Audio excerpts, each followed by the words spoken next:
¿Qué es una fuerza?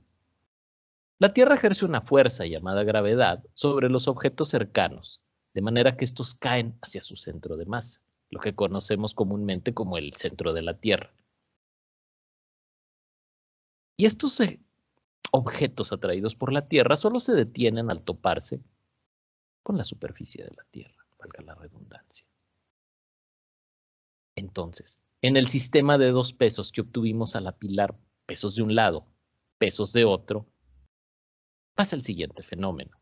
La Tierra atrae el peso que le vamos a llamar W1 a este paquete y a este otro con el peso que vamos a llamar W2. La afirmación que estamos haciendo es que el equilibrio se logra porque existen fuerzas, en este caso F1, que vamos a poner del lado del peso 2, y de la fuerza 2 que vamos a poner del lado del peso 1, que son las que mantienen equilibrio en nuestro sistema. ¿Por qué?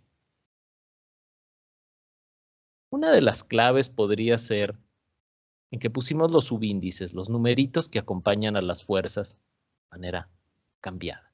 Esto no es un error. Esto es para indicarnos que si yo quitara el peso 1 de este lado, es obvio que este peso sería traído por la Tierra y desbalancearía, caería en dirección a la superficie de la Tierra, y es entonces que se manifiesta la fuerza 2. La fuerza 2 es la que hace salir disparado esta parte de la palanca. ¿Por qué? Porque ya no tiene el peso 1 para contrarrestarla. Entonces, es cuando vemos su existencia. Estamos simplificando todo esto de una manera implícita. En lugar de considerar todos los movimientos posibles de un cuerpo, estamos considerando los movimientos de su centro de masa. En ese sentido, vamos a tener el movimiento de los cuerpos simplificados de esta manera. Si hacemos esto para varios cuerpos, hablaremos de un sistema de cuerpos, o sea, los movimientos de los centros de masa de una colección finita de cuerpos, de objetos.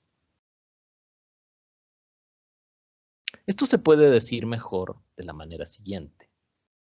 Vamos a dar una versión provisional de lo que se llama la primera ley de Newton. Esta dice que si tenemos un sistema de cuerpos que se mueve con con rapidez constante, esto equivale a que la suma de la magnitud de las fuerzas que actúan sobre ella sea cero. ¿Esto qué quiere decir? Tenemos que definir el término rapidez. Este tipo de sistemas se llaman inerciales. Por eso la primera ley de Newton se conoce también como la ley de la inercia. El ejemplo que teníamos anteriormente del equilibrio es un sistema que no se mueve. Así definimos el equilibrio como la ausencia de movimiento. Por lo tanto, su rapidez es cero. ¿Qué será entonces rapidez constante? Rapidez constante podríamos pensar un sistema moviéndose a 1 kilómetro por hora, a 10 kilómetros por hora, a 100 kilómetros, 1000 kilómetros, cualquier cosa que marca un aparato que estamos habituados a ver, los velocímetros de los autos o de cualquier otro vehículo móvil. Y entonces, lo dicho por la primera ley de Newton, nos está implicando que ese tipo de sistemas que se mueven a una misma velocidad, a rapidez constante, después vamos a entender qué demonios quiere decir velocidad constante, pero ahorita nos vamos a enfocar en rapidez constante. ¿Qué quiere decir que en un sistema de esta manera la suma de la magnitud de las fuerzas que actúan sea cero? Cabe decir que en principio no hay una restricción para el tipo de rapidez constante que deben de tener nuestros sistemas de cuerpos. Incluso podría pasar que estos se movieran a la velocidad de la luz. Esto parece difícil de creer, pero lo veremos más adelante. Vayamos por partes. En particular, la ley física que explica el equilibrio del sub y baja es precisamente la primera ley de Newton. Pero existen otros fenómenos que también son explicados por esta primera ley de Newton. Como dijimos hace un rato, los sistemas que se mueven con rapidez constante.